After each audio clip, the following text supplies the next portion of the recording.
বন্ধুরা, আশা করি ভালো আছেন। ঠান্ডা একটু পড়েছে, তো যাই হোক, মন্দ লাগছে না আবহাওয়াটা। তো বসেছিলাম, হঠাৎ একটা কথা মনে পড়ে গেল যে সংসার সাগরে দুঃখ তরঙ্গের খেলা, আশা তার একমাত্র ভেলা। এই কথাটা একটু ভাবলাম, আমার যেটা মনে হয়েছে যে এর ভাব সম্প্রসারণ করে একটু ব্যাখ্যা করতে আমার ইচ্ছে করলো, তাই আপনাদের সামনেই ব্যাখ্যাটা করছি, আপনাদেরও শোনাই। সংসার সাগরে দুঃখ তরঙ্গের খেলা, আশা তার একমাত্র ভেলা। সত্যি এই সংসার সাগরে সন্তরণ করা বড়ই কঠিন।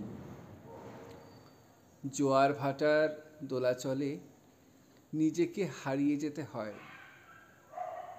জোয়ার যখন আসে, জীবন তরীর হাল খুব শক্ত করে ধরতে হয়। আবার ভাটার টানে কিছুটা স্বস্তি মেলে, তবে চিরশান্তি নয়, কেননা আবার আসবে জোয়ার। বৈতরণী পার হওয়ার আগে পর্যন্ত এই জীবনরূপ সমুদ্রে শক্ত করে হাল ধরে জীবন তরীর বৈঠা বাইতে হবে।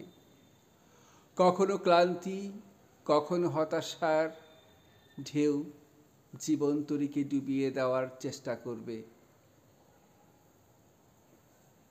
কিন্তু চেষ্টা ছাড়লে তো হবে না বন্ধু। আশারূপ শক্তি সাহস যোগাবে মনে প্রাণে। সেই আশারূপ দুঃসাহসিক শক্তি প্রাণে মনে শক্তি সঞ্চার করে বলে উঠবে, এগিয়ে চলো মাঝি ভাই, এগিয়ে চলো, হাল ছেড়ো না বন্ধু। সঠিক পথে চললে সঠিক দিশা খুঁজে পাবে। আমি বলছি, আমি ভগবান প্রেরিত দূত, আশা নাম নিয়ে এই জগৎ সংসারে এসেছি। প্রত্যেক মানুষের মনে বাস করি আমি।